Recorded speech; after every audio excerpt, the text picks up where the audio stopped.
Buenos días, amigos de LATAM se recupera y de Gestica. Empezamos ahora con la tercera o cuarta ya, como hay reuniones en simultáneo, transmisión del día, y esta va a estar muy interesante porque va a complementar un tema que hemos hecho hace unos minutos, que es el de la mesa de trabajo de políticas públicas, en la que nos están diciendo que los gobiernos se deben involucrar en el desarrollo de políticas para el emprendimiento, y en esa mesa lo están diciendo y aquí ya vamos a ver un caso práctico de aplicación.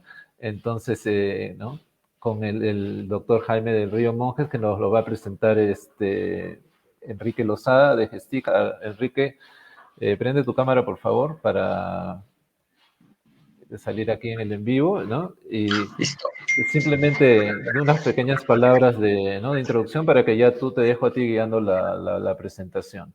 Eh, Agradecer a nuestros auspiciadores y aliados, como Gestica, que es nuestro aliado, Sicuani, Experto, FinTech, Web, ¿Qué tanto haces? Alterlatina, Techstars, Aden, Amazon Web Services y HubSpot, que nos están apoyando en todo este sueño que ha sido ser LATAM se recupera, y nos ha tomado como un año la planificación y el diseño de esta herramienta que conecte a todos los sectores de Latinoamérica para hacerlos reflexionar sobre lo que viene y para darnos herramientas que nos permitan salir más rápido, recuperarnos de lo que ha sido el COVID. Entonces, sin más, te dejo, Quique, para que conduzcas la charla.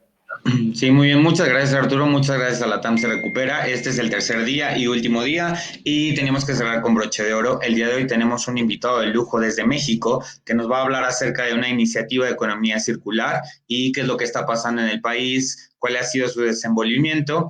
Y muchas gracias al doctor Jaime del Río. Voy a presentarlo brevemente y antes de eso quiero platicarles un poco acerca de lo que hacemos en Gestica. Gestica es una startup que surgió en Querétaro, en la ciudad de Querétaro, en México, y desde hace 5 años más o menos hemos tratado de hacer algo que pareciera muy sencillo, pero que no lo es, conectar a todo el mundo científico, académico, con problemas del mundo real para poder solucionarlos, ¿no? Principalmente hemos colaborado con la industria en México, en Latinoamérica y en distintas partes del mundo, y por eso el día de hoy era muy importante traer a la mesa un tema fundamental, la economía circular, pero ¿qué está pasando desde este lado del mundo? Entonces tenemos el día de hoy como invitado al doctor Jaime del Río Monjes, quien es investigador en el Instituto Belisario Domínguez del Senado de la República desde el año 2014.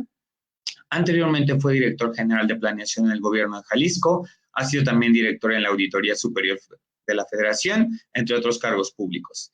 Y de manera complementaria, él cursó la licenciatura en Economía en el CIDE, la maestría en Reducción de Pobreza y Administración del Desarrollo en la Universidad de Birmingham y el doctorado en Estudios de Desarrollo en la Universidad de Sussex. Muchas gracias, bienvenido, doctor Jaime del Río Monje. Muchas gracias, Enrique. Buenos días a todos. Y voy a proceder a compartir la presentación. Claro. Son las 10:05. Perfecto. Bueno, en esta charla os voy a platicar sobre algunas reflexiones de elementos de análisis para el diseño e implementación de una estrategia de impulso a la economía circular sustentable en México, que nos van a llevar a un breve análisis sucinto de la propuesta de ley general de economía circular, que ya fue, cuyo dictamen ya fue aprobado en el Senado de la República, será turnado a la Cámara de Diputados y próximamente, seguramente tras su análisis, revisión y quizá ajuste en algunas partes, será promulgado como ley en el Diario Oficial de la Federación. Muy bien. Entonces, vamos a ver muy brevemente qué es la economía circular. Es un sistema económico focalizado en maximizar la reutilización de recursos y productos, así como en minimizar su depreciación. Es un sistema restaurativo en términos económicos y ecológicos y consta de dos ciclos materiales. Un ciclo técnico, donde los insumos de producción consisten en recursos minerales y los productos y sus componentes son diseñados y comercializados con la finalidad de favorecer su mantenimiento y reutilización a partir de la maximización de su calidad y valor económico. Y un ciclo biológico, donde los insumos de producción tienen origen biológico y se llevan a cabo procesos para que al ser desechados puedan ser reintegrados al sistema natural para su descomposición y aprovechamiento. Brevemente, en esta primera parte de la presentación, quisiera hablarles de la conveniencia de utilizar un enfoque holístico, intertemporal, para analizar tanto los problemas que enfrentamos como las posibles estrategias para solucionarlos a partir de la economía circular. Y les voy a hablar muy brevemente de un marco analítico que desarrollaron precisamente investigadores de la Universidad de Sussex para el Departamento de Desarrollo Internacional del Reino Unido, el DFID, llamado Marco Analítico de Medios Sustentables y Sostenibles de Vida. Este marco analítico incluye o presenta la interdependencia de diversos factores que explican una dinámica de desarrollo. Las unidades de análisis pueden ser variadas, pueden ser desde hogares, empresas, instituciones, proyectos, políticas públicas, estados, municipios, naciones, regiones. Es muy variado, es muy flexible este marco analítico. Y tiene un enfoque holístico, ¿sí? Trata de ver la interrelación de factores en distintos niveles, a un nivel desde micro, meso, pasando por comunidades, meta, pasando ya a nivel de estados y naciones, y un nivel, macro y un nivel meta a nivel internacional, macro a nivel nacional, y tratar de ver todas esas interrelaciones de variables que entran en juego en una dinámica de desarrollo. Los factores que incluye son, primero, un contexto de vulnerabilidad, donde hablamos de shocks o eventos inesperados, choques, tendencias y estacionalidades. Después tenemos distintos capitales que interactúan en las dinámicas de desarrollo, que son el capital humano. El capital humano, como sabemos, pues está compuesto desde la fuerza laboral, la educación, la salud. Tenemos el capital social. Capital social se divide en dos vertientes, la estructural, que son organizaciones formales o informales, redes, etcétera, y una parte intangible o cognitiva, que sería la confianza entre las personas para desarrollar una acción colectiva. Después tenemos el capital financiero, que como sabemos son todos los montos de recursos financieros o líquidos, es decir, que pueden ser transformados rápidamente en dinero. Tenemos el capital físico, que son todo lo que viene siendo, bueno, equipo, infraestructura, etcétera. Y el capital natural, que es el que va a ser fundamental para explicar mucho de lo que vamos a hablar el día de hoy. El capital natural está compuesto desde el acceso a tierras fértiles, la biodiversidad, el clima, los ecosistemas, etcétera, etcétera, ¿no? Otro factor está conformado por las estructuras y procesos, en donde encontramos los distintos niveles de gobierno, el sector privado, organizaciones de la sociedad civil, leyes, políticas, cultura y demás instituciones. Las unidades de análisis llevan a cabo estrategias para alcanzar resultados, diversas estrategias adaptativas, económicas, diversas estrategias, y se obtienen resultados en distintos aspectos, tanto a nivel de bienestar, vulnerabilidad, etc. Bueno, aquí brevemente voy a hablar de este concepto o estos conceptos de sostenibilidad y sustentabilidad. En inglés, estas dos palabras no están diferenciadas. Ambas podrían traducirse como sustainability. De hecho, de ahí el nombre del marco analítico, Sustainable Livelihoods Framework. Sin embargo, en español, ya desde hace algunos años se ha venido enfatizando que podría haber cierta diferencia. El tema de la sustentabilidad generalmente se ha asociado más a la dimensión ambiental de la sustentabilidad, que sería mantener la productividad de los recursos naturales que sustentan la vida, para que se conserve o se mejora para su uso y aprovechamiento en beneficio de generaciones presentes y futuras. Y la sostenibilidad generalmente es asociado más a las dimensiones económica, social, quizá institucional, del desarrollo. Para tratar de fusionar ambas, podríamos decir que, o para que se alcancen simultáneamente la sustentabilidad y la sostenibilidad, la condición necesaria sería preservar la sustentabilidad ambiental. Es decir, se puede impulsar la sostenibilidad económica, pero para que esa sostenibilidad económica, que ahorita la voy a mencionar, se logra cuando un determinado nivel de ingreso o gasto equivalente o mayor a una línea base previamente establecida para cada caso específico, pueda mantenerse en el tiempo para tratar de satisfacer las necesidades humanas.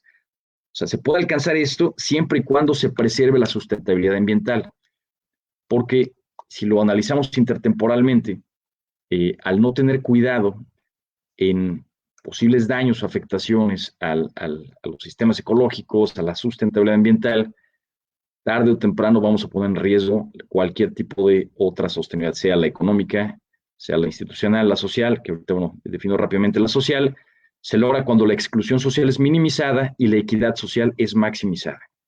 Y la institucional se alcanza cuando las prevalecientes estructuras y procesos en los cuales están incluidos los actores de la gobernanza, gobierno, sector privado, sociedad civil, tienen la capacidad de continuar desempeñando sus funciones a largo plazo.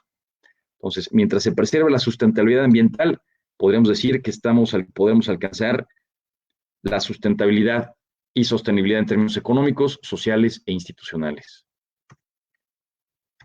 Okay. Bueno. Parece ser que no está funcionando. Creo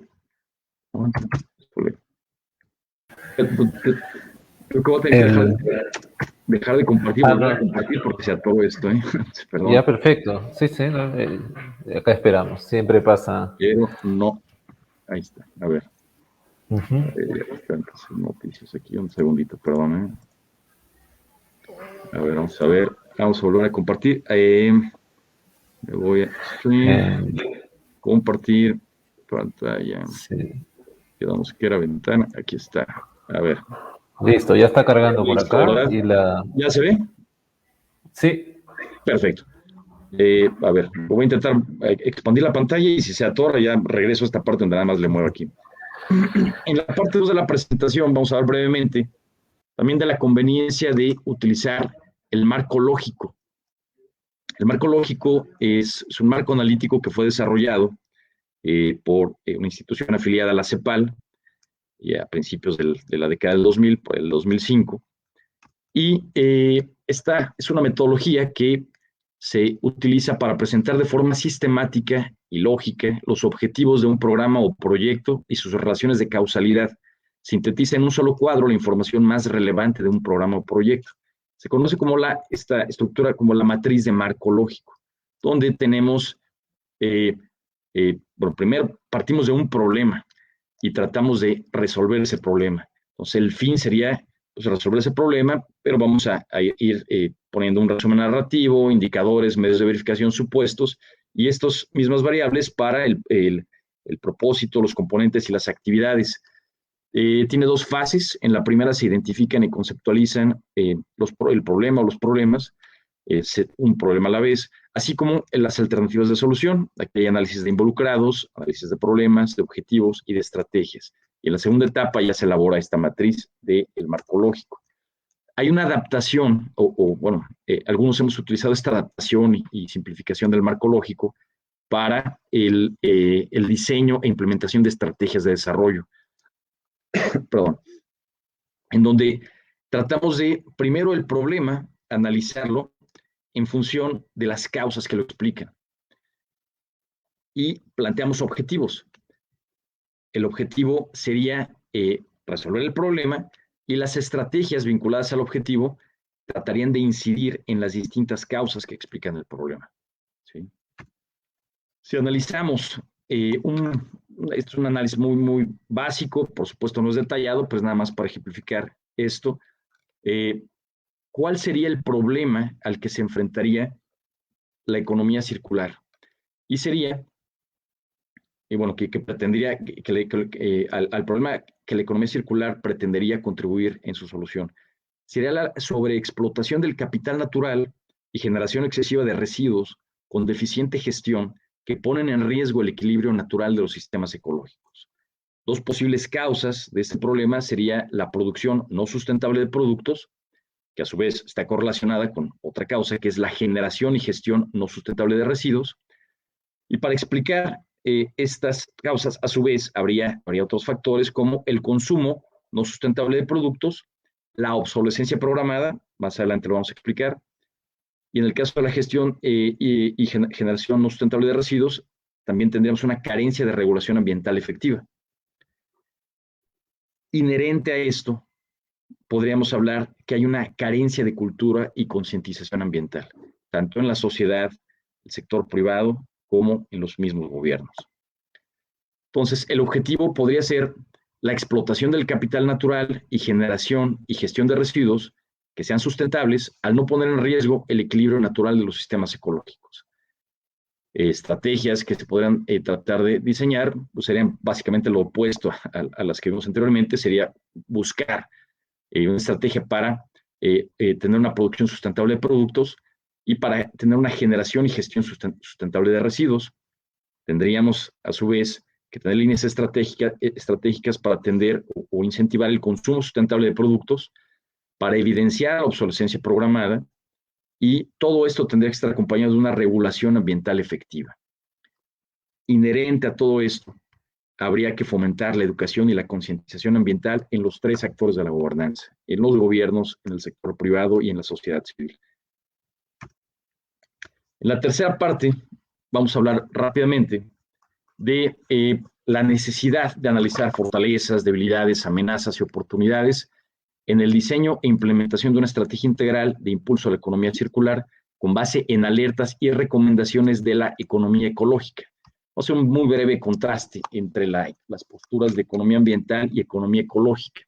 La economía ambiental ha sido asociada a la economía neoclásica, en donde se pretenden utilizar instrumentos y herramientas del mercado, y donde se hará uso, por ejemplo, del establecimiento de niveles óptimos de contaminación con criterios de mercado, la utilización de incentivos económicos como impuestos, subvenciones, permisos de contaminación, la utilización de metodologías de valoración de los recursos naturales en niveles macroeconómicos y la utilización del análisis costo-beneficio para la toma de decisiones. Y propone básicamente tres tareas: la valoración económica de los recursos naturales, la valoración económica de los impactos negativos sobre el entorno y la utilización de instrumentos económicos en sus análisis. Por otro lado, la economía ecológica presenta una visión más radical de pensamiento, agregando al análisis de la relación economía-ambiente elementos de las ciencias naturales como la física, la biología y la ecología. Voy a brincar esto un poquito complicado para ahorita meterme no mucho tiempo en lo de las leyes de la termodinámica. Otro contraste es que la economía ecológica sí trata de captar la complejidad de los sistemas que abarca y sus interrelaciones. Tiene un carácter sistémico, donde analiza la interrelación del sistema terrestre, el sistema social, el sistema económico, entre otros, y enfatiza la necesidad de que el sistema económico sea autorregulado, es decir, controlado por la sociedad y no únicamente por el mercado. Mientras tanto, en la economía ambiental,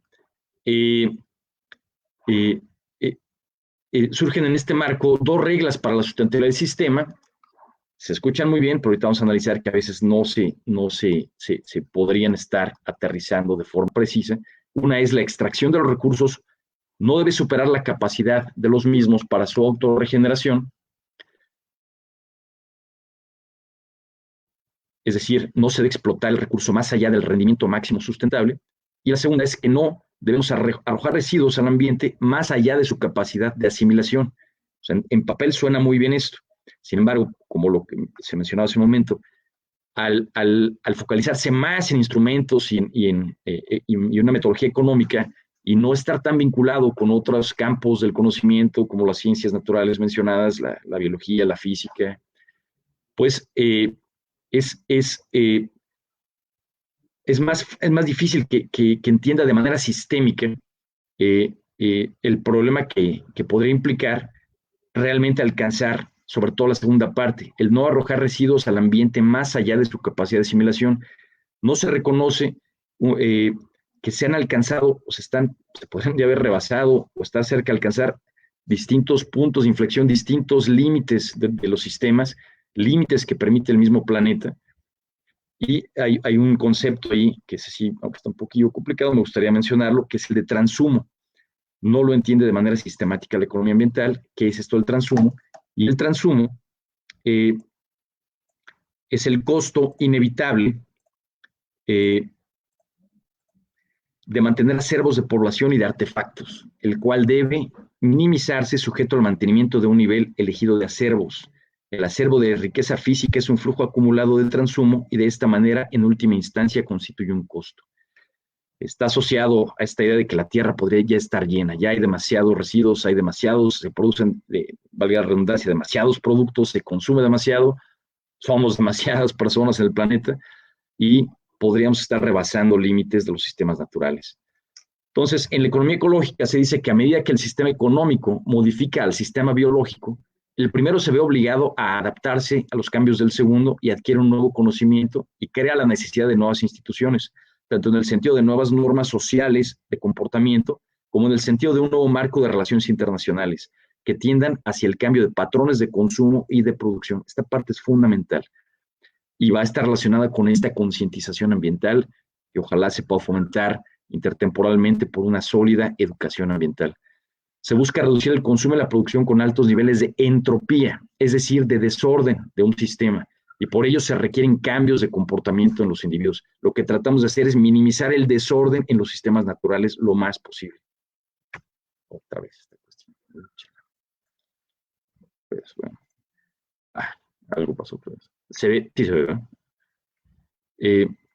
La parte 4, la necesidad de enfrentar los retos de la obsolescencia programada en la elaboración de productos. ¿Sí? No se ve el PPT. No se ve. Lancémoslo okay, de nuevo, vamos, si no. Otra vez lo vamos a volver a repetir.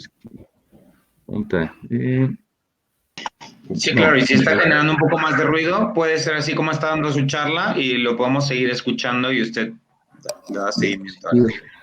O ponemos maximizar en esta presentación. No sé si es que hay algún gráfico o algo. Híjole, sí, hay algunos gráficos, pero bueno, se las puedo yo platicar, pero claro, como gusten. No Se las platico, no hay problema. Bueno, perfecto. Vamos a hablar un poquito de la obsolescencia programada. Yo sí me veo en la pantalla, no importa, es lo demás. La obsolescencia programada, ¿sí? En la elaboración de productos y la obsolescencia de productos inducida a partir del seguimiento de modas de consumo.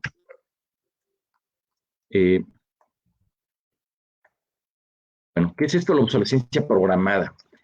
Es esta estrategia que lleva décadas implementándose y que surgió, estamos hablando de la etapa temprana del siglo anterior, con el tema de en las primeras décadas del siglo anterior, con el tema de las bombillas eléctricas, los focos. Se dieron cuenta que pues, no era tan buen negocio que duraran mucho tiempo los focos. Se creó una especie de cártel de empresas productoras de bombillas eléctricas para ir poniendo límites al tiempo de vida útil de un foco. Se fue bajando, se ponían sanciones a las empresas que no cumplían estos límites, a las que presentaban focos que duraban más, las sancionaban, y hasta que todas estaban más o menos homologadas. Y resulta que pues esta práctica se extrapoló a otras industrias. Sí, por supuesto, con un fin económico, con un fin de estar manteniendo, produciendo el aparato productivo, que la gente esté consumiendo, sin embargo, con un grandísimo costo a nivel ambiental y ecológico. Aquí en México, hace un par de años, el 20 de noviembre del 2019, un senador, el senador José Clemente Castañeda Hueflic, presentó una iniciativa con proyecto de decreto para reformar el artículo 146 de la Ley de Radiotelecomunicaciones y Radiodifusión. Y en una de estas iniciativas que presentó aborda el reto de la obsolescencia programada. A la fecha se encuentra pendiente esta iniciativa. En esta iniciativa se mencionaba que se buscaba prohibir la obsolescencia programada en nuestro país, entendida como el diseño, programación y planificación o determinación del fin de la vida útil de los productos y servicios, incluyendo soportes digitales y programas para que se vuelvan obsoletos sin informar al consumidor. Al prohibir la obsolescencia programada, nuestro país estaría dando pasos cruciales, no solo para garantizar la inclusión de los mexicanos en la ciudadanía digital del siglo XXI, sino que estaremos contribuyendo a combatir la contaminación global, ya que según las propias Naciones Unidas, dicen que si no frenamos esta sobreproducción, para el 2050 podrían generarse hasta 120 millones de toneladas de chatarra electrónica. Desafortunadamente, mucha de esta basura ni siquiera se queda o se procesa en los países industrializados o de ingresos medios, como los nuestros, medios o medios altos, sino que terminan en los países más atrasados, principalmente los países africanos, en muchos países africanos. Entonces, es estar exportando prácticamente la basura electrónica, ¿sí? Toneladas y toneladas de basura electrónica que llegan en barcos a estos países y que, bueno, pues lamentablemente acaban siendo como los basureros del mundo en varios términos. Uno de ellos es en el término de la basura electrónica. Sin embargo, no solo está el tema de la obsolescencia programada en los equipos, también existe la obsolescencia que se incide a través de las modas del consumo, incluyendo los propios equipos electrónicos, de que si ya salió un nuevo teléfono de X marca, pues ahí va la gente y lo compra, aunque el que tenga todavía funcione un poco más, inclusive dentro del límite de la posible obsolescencia programada a la que esté sujeta ese teléfono. Entonces, aún se acelera más el problema con esta obsolescencia inducida por modas de consumo. En el sector textil tenemos un problema también muy grave a nivel mundial con estas llamadas fast fashion o modas rápidas en la industria de la ropa, en donde muchas personas pues compran por temporadas y si ya alguien les vio ese atuendo no se lo vuelven a poner y bueno, termina esto ocasionando toneladas y toneladas de residuos que se van principalmente a los mares y océanos y tienen un impacto negativo en estos ecosistemas. Bueno, otra parte que vamos a abordar en la presentación, que desafortunadamente ya no se ve aquí, es la necesidad de enfrentar el reto del calentamiento global y sus consecuencias en términos del cambio climático. La economía circular puede contribuir bastante a las estrategias de mitigación en el tema del calentamiento global y también en dos vertientes, si podemos hacer más ambientalmente consciente nuestro consumo de productos y servicios, pues vamos a reducir su demanda, vamos a tratar de no caer en estas trampas de las modas de consumo, por ejemplo, y vamos a reducir la cantidad demandada de combustibles fósiles para que las industrias operen. Podrá decirse, bueno, es que esto va a tener un impacto negativo en el empleo, por ejemplo, porque si se produce menos, va a haber menos empleos. Esto es cierto, pero recordemos que se abre la posibilidad también a nuevas actividades económicas vinculadas, por ejemplo, al tema de las energías renovables, de los bioproductos, a diversas líneas de negocio que pueden generar empleo y a la vez contribuyen a la sustentabilidad ambiental. O sea, hay que tratar de ir impulsando también por ese lado la economía para no depender tanto de la parte más contaminante, ¿sí? Rápidamente, ¿qué es esto? El efecto invernadero, seguramente lo han escuchado muchas veces.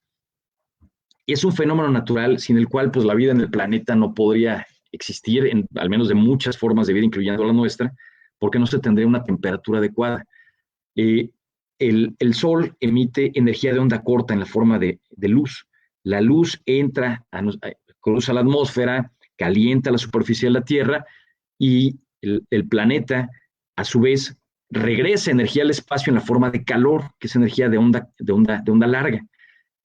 Hay unos gases en la atmósfera, los llamados gases de efecto invernadero, cuyas moléculas atoran, digamos, el paso natural de este calor que se expide hacia el espacio y dependiendo de las características de estos gases será mayor o menor su potencial de calentamiento. La unidad de medida es la equivalencia con el dióxido de carbono, que es el gas de efecto invernadero más abundante, cerca de los 76% de los gases de efecto invernadero de origen antropogénico, esto es muy importante, es decir, derivados de la actividad humana, es el dióxido de carbono, le sigue el metano y otros gases.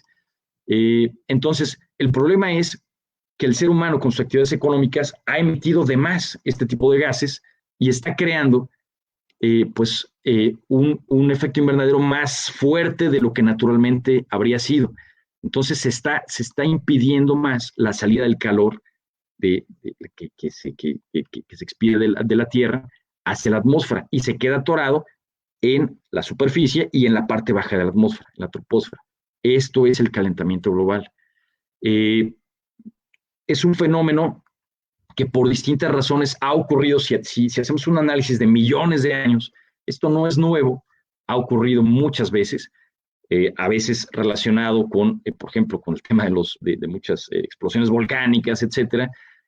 La temperatura global del planeta se ha incrementado incluso más de lo que hemos experimentado recientemente, pero lo que sí es atípico es este incremento en tan poco tiempo. O sea, sí se ve un crecimiento, pues, casi exponencial,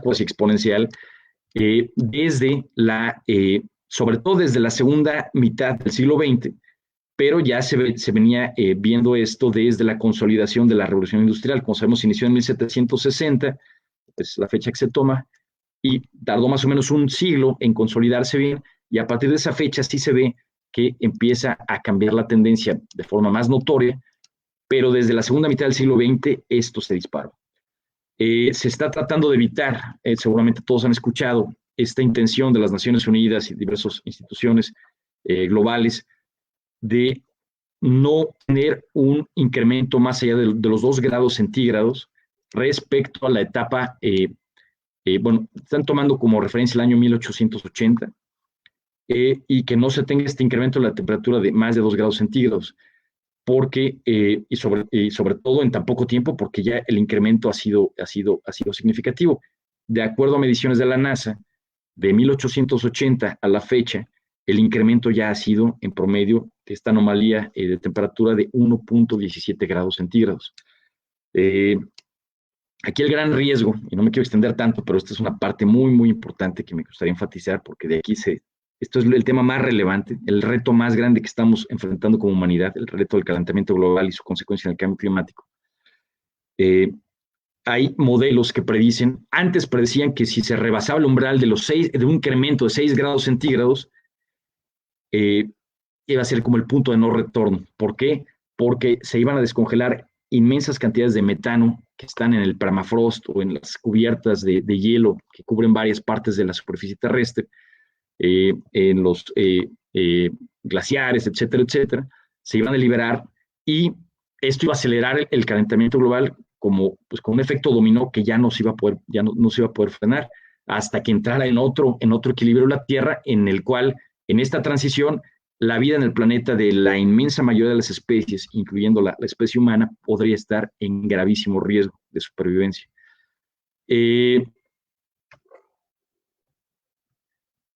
La quema de combustibles fósiles es la principal causa de las emisiones antropogénicas de gases de efecto invernadero, ¿sí? Se estima que cerca o más de un 80% de estas emisiones de gases de efecto invernadero asociados a la actividad humana están asociadas o vinculadas a la quema de combustibles fósiles en distintas actividades, desde el transporte, las viviendas, los edificios públicos, la misma extracción de combustibles fósiles, su refinación, etcétera, etcétera. Hice hace algunos meses un modelo para una publicación en donde estimaba, hice un análisis econométrico con datos anuales del 1965-2019, si existía una relación estadísticamente significativa entre el consumo global de combustibles fósiles y la anomalía global de temperatura. Resulta que sí, y no solo eso, no nada más una relación estadísticamente significativa, sino también se puede probar que hay una causalidad. Un mayor consumo de combustibles fósiles a nivel global sí tiene un impacto directo en la anomalía global de temperatura. Encontré que por cada 10,000 terawatts hora equivalentes de consumo de combustibles fósiles, la anomalía global de temperatura en el periodo analizado se habría incrementado en 0.108 grados centígrados, ¿sí?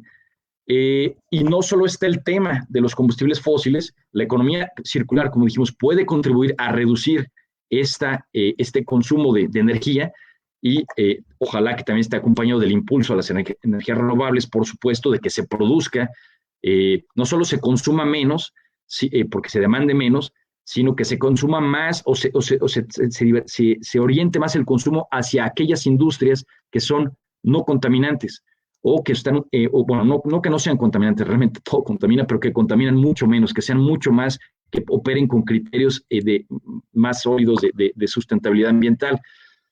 Y está otra forma en la que puede contribuir la economía circular es protegiendo los ecosistemas. Si promovemos la reutilización, el reciclaje de insumos de producción, estamos reduciendo la cantidad que se genera de residuos que se van, muchas veces terminan en los ecosistemas. Hablamos de la ropa que termina en los océanos, podemos hablar de las botellas de plástico, de muchos productos, porque los ecosistemas, en muchos de ellos tenemos aliados naturales contra el calentamiento global, son sumideros naturales de dióxido de carbono. Estamos hablando de toda la vida vegetal del planeta, desde la que existe en los bosques, las selvas, en los océanos, toda la vegetación oceánica, el fitoplancton, todas las plantas, por pequeñas o grandes que sean en la Tierra, capturan dióxido de carbono en sus procesos fisiológicos y emiten oxígeno. Entonces, a medida que nosotros dañamos a estos sumideros naturales de carbono, pues nos estamos además de muchas otras externalidades negativas, estamos afectando el aporte que hacen como servicio ambiental en la reducción del calentamiento global por toda la captura que hacen de dióxido de carbono. Mencionaba hace un momento lo de los modelos que predecían que el punto de inflexión para un punto de no retorno podría alcanzarse rebasando los 6 grados centígrados de incremento en la temperatura. Sin embargo, modelos más recientes predicen que puede ser menos, puede ser inclusive 4.5, 5, porque no se había tomado en cuenta el acelerado deterioro que estamos haciendo como especie humana a los ecosistemas. La deforestación, por ejemplo, la acidificación de los océanos a partir de la contaminación. No teníamos en cuenta, o los modelos previos no tenían en cuenta este daño que están causando a los ecosistemas, a los sumideros naturales de carbono. Entonces, resulta que el punto de inflexión, si seguimos como vamos, puede ser a una temperatura incluso menor. Bueno, también aquí hice otro modelo econométrico para probar cómo la deforestación también impacta en la anomalía global de temperatura, pero me sigo. Bueno, de hecho, no se ve en la presentación. La comunidad internacional está tratando de tomar medidas para alcanzar la meta de 0 emisiones netas antropogénicas de gases de efecto invernadero. La inmensa mayoría de los países está planteando en qué momento se va o en qué año va a fijar la meta de 0 emisiones netas antropogénicas de gases de efecto invernadero. Esto quiere decir que sí, por supuesto, se van a seguir emitiendo gases de efecto invernadero asociados a la actividad humana, pero que el efecto neto sería 0. Que eso que se emite se pueda compensar con el fomento por ejemplo, a la reforestación, a la protección de ecosistemas, etcétera, para que a partir de la captura de gas de efecto invernadero o a partir de la utilización, por ejemplo, aunque se emitan gases de efecto invernadero, si estos gases que se pueden utilizar como biogás en algunos casos para generar energía, pues se convierten en una energía renovable también. Entonces, al final de cuentas, lo que tratamos de llegar es que en términos netos se emita 0, porque se está cada vez más concientizando que el riesgo de no actuar de forma contundente en el tema del calentamiento global, traducido al problema del cambio climático, pues nos va a acabar afectando a todos y se va a poner en jaque la sustentabilidad o sostenibilidad económica, social e institucional. Por eso la ambiental tiene que ser como que la gran restricción. Primero se tiene que mantener la sustentabilidad ambiental y después tratar de impulsar lo más posible las demás sustentabilidades y sostenibilidades y creo que se puede lograr de forma armónica, pero por supuesto requiere mucha voluntad, mucha buena planeación, implementación, concientización, etcétera, etcétera. México, por ejemplo, está planteando la meta, está planteando el fijar la meta de las 0 emisiones netas de gases de efecto invernadero antropogénicas para el año 2050. Hay naciones que la están planteando antes. Por ejemplo, en el caso de Finlandia, me parece que es en el 2030 o 2035, ya no alcanzo a ver aquí en mi presentación, y al momento solo hay 2 países que ya alcanzaron esta meta, países pequeñitos, el Reino de Bután y Surinam. Bueno, me paso ahora sí a la parte del análisis sintético de la propuesta de Ley General de Economía Circular. Desafortunadamente ya no va a ser posible visualizar aquí el marco analítico de medios sustentables de vida, lo iba a utilizar para más o menos explicar algunas cosas, pero bueno, lo digo brevemente. Esta ley, bueno, la iniciativa se presentó en noviembre del 2019 por parte de los senadores Ricardo Monreal Ávila y Raúl Bolaños Camacho Cue, y recientemente ya fue aprobada como dictamen y será turnado, o ya habrá sido turnado a la Cámara de Diputados. Entonces yo esperaría que en los siguientes meses esto ya estuviese promulgado como una ley, la Ley General de Economía Circular. Esta ley, para empezar, bueno, en su diagnóstico da algunos datos que me parecen muy, muy interesantes y relevantes. Tenía yo 40 minutos para hablar. Por ejemplo, dice que a nivel mundial se recicla solamente el 25% de lo que consumimos. En México, el 75% de la población vive en ciudades. En el caso de alimentos, el 45% de las frutas y vegetales que se cosechan en todo el mundo se desperdician. Se desperdicia el 30% de los cereales, lo que es equivalente a 763 mil millones de cajas de pasta. De los 263 millones de toneladas de carne que se producen mundialmente cada año, se pierde el 20%, que es el equivalente a 75 millones de vacas. En total, según cifras de la FAO, se pierden 1.300 millones de toneladas de comida producida al año para el consumo humano, es decir, 1/3 del total. En el caso de las botellas de plástico, los datos también son graves. Cada minuto se compran 1 millón de botellas de plástico. Al año se utilizan 500,000 millones de bolsas de plástico. Cerca de 8 millones de toneladas acaban en los océanos, amenazando la biodiversidad marina. En el ámbito de los residuos electrónicos, según estimaciones de la Unión Internacional de Telecomunicaciones, actualmente en el mundo se desechan cerca de 50 millones de toneladas al año, que es equivalente en peso al de todos los aviones comerciales que se han fabricado hasta la fecha, o al de suficientes torres Eiffel para ocupar toda la isla de Manhattan. En México, como en muchos países del mundo, la gestión de residuos representa un gran desafío, ya que se producen más de 44 millones de toneladas al año y se calcula que este volumen pueda llegar a los 65 millones para el año 2030. Entonces, en esta ley se plantean los siguientes objetivos. Su objetivo esencial es que el valor de los productos, materiales y recursos se mantengan vigentes dentro del ciclo económico durante el mayor tiempo posible, para así reducir al mínimo la generación de residuos, reducir el impacto ambiental derivado de las actividades económicas, minimizando el desperdicio de materiales y disminuyendo el consumo de materias vírgenes a través de la reutilización, el reciclaje y el rediseño. Asimismo, busca disminuir la generación de los residuos y su carga contaminante para minimizar el impacto en el medio ambiente y la salud humana. Otro de los principales objetivos es estimular el desarrollo económico a través de la valorización de los residuos como fuente de materias primas secundarias, de la erradicación de la destrucción de valor de los residuos y de la obsolescencia programada de los productos en las cadenas económicas. Pretende garantizar que aquellos residuos que no puedan ser valorizables o integrados en el ciclo productivo sean dispuestos sin deteriorar el medio ambiente. Facilitar la incorporación a la economía nacional de productos de bajo impacto ambiental e impulsar e implementar el desarrollo tecnológico para el reciclaje, la reutilización y el rediseño de productos basados en un esquema de economía circular, siendo esta una estrategia que tiene por objetivo reducir la entrada de las materias vírgenes como la producción de desechos. Desarrollará y promoverá la integración del sector informal asociado con el reciclaje de los residuos.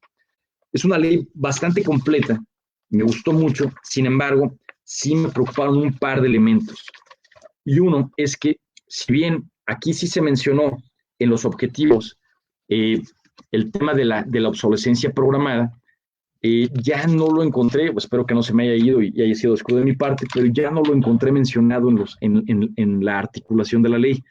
Esa parte me gustaría mucho, ojalá pudiera reincorporarse o incorporarse y enfatizarse, porque es fundamental. Mencionaba la iniciativa presentada por el senador Castañeda, podría ser complementaria a esto, o sea, podrían ser perfectamente complementarias. Ojalá que aquella iniciativa que está pendiente también pudiera convertirse en la modificación legal que pretende hacer. Otro punto también que me gustaría en lo personal que se enfatizara más, se mencionan temas en el articulado acerca de, por supuesto, cuidar los recursos naturales, los bienes naturales, etcétera, etcétera. Sin embargo, me gustaría mucho que, no sé de qué forma, pero pudiera incorporarse esta idea de que el equilibrio de los sistemas naturales no necesariamente, o los tiempos, por ejemplo, para asimilar residuos en la naturaleza, y de ahí la necesidad de reducir lo más posible lo que entran a los sistemas naturales para su asimilación natural, valga la redundancia. Tenga en cuenta que los tiempos de la naturaleza no necesariamente llevan el mismo ritmo que las necesidades económicas y sociales.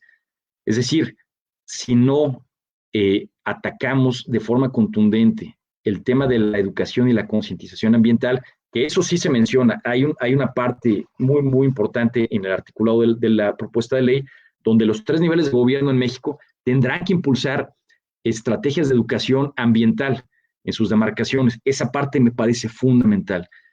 Quizá el impacto no sea inmediato, pero creo que es un tema que se tiene que abordar de forma contundente para intertemporalmente tener el impacto deseado. Pero regreso a lo que estaba diciendo, sí me gustaría que se enfatizara que se tiene que promover una cultura de un consumo responsable, una producción sustentable, se menciona, pero haciendo énfasis de que si no tomamos en cuenta estos tiempos de la naturaleza, que son distintos a los nuestros como sociedades y economías, podríamos estar rompiendo equilibrios ecológicos y a la larga pagar un costo elevado. Creo que con esto sí puedo cerrar porque ya se nos está pasando el tiempo para dejar espacio para las preguntas. Vamos a dejarlo ahí. Bueno, nada más paso a las conclusiones muy rápidamente, si me permiten un minuto, o ya lo cierro. Adelante. Sí, ok, rápidamente las conclusiones. Bueno, la adopción de un enfoque holístico, sistémico, intertemporal y estratégico puede contribuir a diseñar e implementar una estrategia integral de impulso a la economía circular sustentable. El análisis de las diferencias de los enfoques de economía ambiental y economía ecológica pueden prevenir de cometer errores derivados de una sobreestimación de la capacidad de los sistemas ecológicos para asimilar residuos. Con la finalidad de contribuir lo más posible al equilibrio de distintas dimensiones de sustentabilidad, no debe minimizarse la necesidad de modificar patrones de consumo y de producción en aras de reducir el impacto negativo a los sistemas ecológicos. Deben enfrentarse los retos de la obsolescencia programada, la obsolescencia de productos inducida a partir del seguimiento de modas de consumo y, por supuesto, el grandísimo reto del calentamiento global y su consecuencia, el cambio climático. Y bueno, para finalizar, la propuesta de Ley General de Economía Circular en México induce una estrategia integral para impulsar un modelo de economía circular sustentable que tendría el potencial de impactar positivamente distintas dimensiones de la sustentabilidad, la ambiental, la social, la económica y la institucional. Y aquí le dejo y muchísimas gracias y estoy listo para las preguntas que puedan. Perfecto, muchas gracias, doctor Jaime del Río. Sabemos que el tiempo siempre es un recurso limitante, que podría haber más tiempo para seguir platicando y debatiendo en torno a este importante tema, pero muchas gracias por la claridad, por los datos tan relevantes que presentó el día de hoy. Voy a pasar la parte de comentarios y algunas preguntas. Dice por acá Adrián Espino: doctor Jaime, mis felicitaciones por su dominio en el tema. Demuestra un conocimiento pleno, no solo en la parte técnica y científica, sino también en las implicaciones sociales, ambientales, políticas y económicas. Como ciudadana mexicana me hace sentir un poco más de confianza al darme cuenta que hoy personas en el Senado que tienen no solo estos conocimientos, sino la conciencia para impulsar estas iniciativas urgentes. Y de ahí hay una pregunta particular que dice: ¿cuál ha sido el reto más grande que el Senado de la República se ha encontrado con la industria en México para hacer este cambio? Bueno, muchas gracias por los comentarios y yo quisiera pasarlos directamente a los senadores que impulsaron esta iniciativa, al senador Ricardo Monreal, al senador Bolaños Cue, ¿cuál es el reto más grande que se habrá encontrado en el Senado para impulsar esto? Yo hasta donde tengo entendido fue bastante, vimos que tardó 2 años de pasar de iniciativa a dictamen. Seguramente hubo un proceso arduo ahí de negociación. No podría decir con exactitud, no conozco cuáles podrían haber sido los temas más ríspidos. va a pasar ahora a la Cámara de Diputados, o ya habrá pasado a la Cámara de Diputados para su revisión. Habrá nuevo debate seguramente, esperemos que no tarde, que no sean otros 2 años para que se promulgue este dictamen como ley, ojalá que sea mucho más pronto. Pero bueno, los que yo podría prever, que no estoy diciendo que hayan ocurrido, pero los que yo podría prever que pudieron haber pasado o que podrían pasar, pues evidentemente está el tema de que, bueno, esta ley va a hacer, sobre todo para las empresas que producen, que producen empaques, envases, ellos se tienen sí o sí que ajustar a las normativas de esta ley y tienen que tener un plan de economía circular y hay sanciones económicas si no se cumple con esto. Pero no solamente para este tipo de empresas, para otras empresas que estarán incluidas en un padrón que se va a estar formando de empresas que son susceptibles por sus procesos productivos, valga la redundancia, tener que apegarse a la ley de economía circular, van a tener que cumplir con los lineamientos, con las normas, con todo el conjunto de normas que van a derivar los reglamentos después de que esta ley sea promulgada, y habría sanciones económicas de no cumplirse. Entonces podría haber como que me imagino, cierta, pues, quizá rispidez en este sector. Sin embargo, bueno, a final de cuentas, creo que nos conviene a todos, ¿no? Y esperemos que se impulse de forma tersa esta ley. Muchas gracias. Hay otra pregunta que dice, actualmente, ¿de quiénes se han apalancado para asesorarse y generar estos planes de transición? Pues mira, el Instituto Belisario Domínguez es uno de los centros de estudios del Senado de la República. Los propios grupos parlamentarios, bueno, y nosotros tratamos de aportar elementos de análisis para la toma de decisiones estratégicas en temas relevantes para el impulso del desarrollo del país, vinculados, por supuesto, a los ámbitos de competencia del Senado. Y bueno, indirectamente, si podemos contribuir con otros actores, también está dentro de nuestras atribuciones el fomentar el debate público, poner temas en la agenda nacional que sean relevantes y adaptarnos también a las agendas, tratarlas de complementar con análisis técnicos, objetivos. Como decía, también los grupos parlamentarios tienen sus propios equipos de asesores, etcétera. Seguramente han estado en contacto con personas del mundo académico, del sector empresarial, seguramente también, de organizaciones de la sociedad civil. En este tipo de conformación de leyes, creo que sí tiende a ser muy rico el contacto entre los 3 actores de la gobernanza. Personas del sector privado, de la sociedad civil, de la academia, de científicos, etcétera, dependiendo del tema, pero sí, generalmente hay una gran comunicación. Perfecto. Y la última pregunta doble dice, señor del Río, le escucho una cultura de consumo responsable, concientización. Entonces, ¿qué necesidades humanas tenemos que redefinir? Al final, las personas son las que consumen con base en un entorno cultural.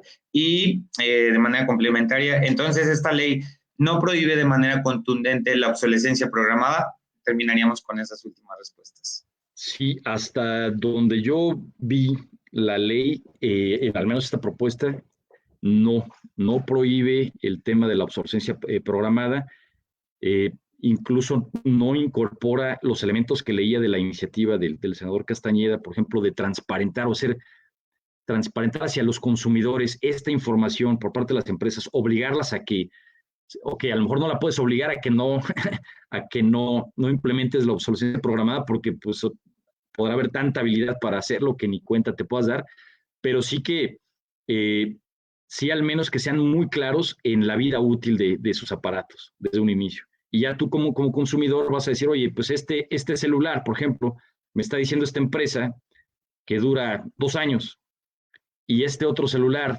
dura 4 años, pues ya tendría que ser un criterio de discriminación, tú como consumidor, ¿no? Pues evidentemente, pues yo preferiría 1000 veces el celular que va a durar más tiempo, ¿no? Por poner un ejemplo. Pero también está el tema de no dejarnos llevar por las modas de consumo, no solamente en celulares, como lo mencioné en la presentación, sino en cualquier cosa. Autos, lo que me quieran decir. O sea, no tenemos por qué estar estrenando a cada rato cosas cuando no las necesitemos, ¿sí?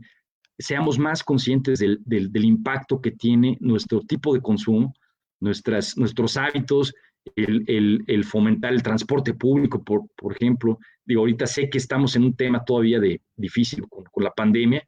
Es más, yo mismo me pongo no como ejemplo, sino yo siempre utilizaba el transporte público para llegar a mi trabajo. Sin embargo, ahorita con el tema de la pandemia, voy a ser sincero, estoy un poco todavía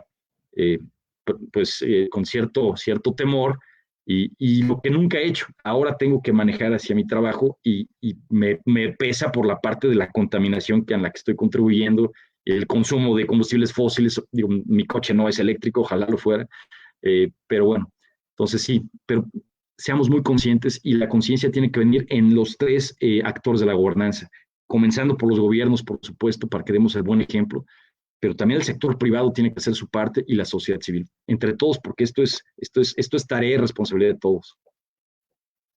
Perfecto. Muchas gracias, doctor Jaime del Río, por estas reflexiones, por compartir estos datos. En el equipo de Gestica somos muy empáticos y estamos de acuerdo en muchísimas cosas, ¿no? Entonces estaremos muy de cerca para saber qué es lo que pasa en esta iniciativa de ley en México y esperamos también que en otras partes de Latinoamérica esto haya sido bastante enriquecedor y pues sirva de base, de materia prima para algunas otras iniciativas en estos países. Arturo.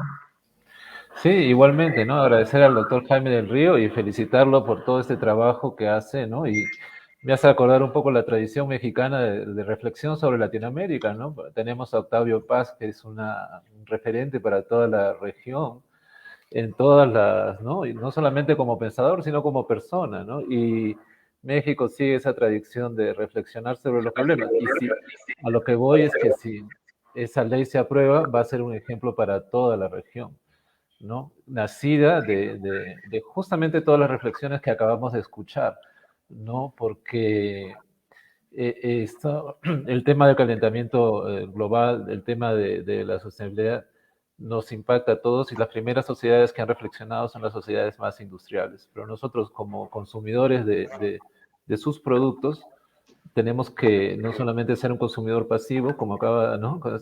Sino sería genial si se llega a imponer eso de la obsolescencia programada, sería como un grito en Latinoamérica, al mundo. Acá no hay obsolescencia programada, ¿no? Son cosas brillantes que se escuchan ahora que antes no se estaban escuchando y que aportan mucho a la comunidad de LATAM Se Recupera. Por eso muchas gracias a Gestica y al doctor Jaime del Río de nuevo por esta charla. Y ya nos estamos con un solo minuto de tiempo, despedirnos y invitarlos para cuando quieran. Están las puertas abiertas para cualquier actividad con LATAM Se Recupera, que lo que estamos tratando de hacer integrar todos los ecosistemas de emprendimiento e innovación de Latinoamérica en una comunidad que converse y comparte ideas.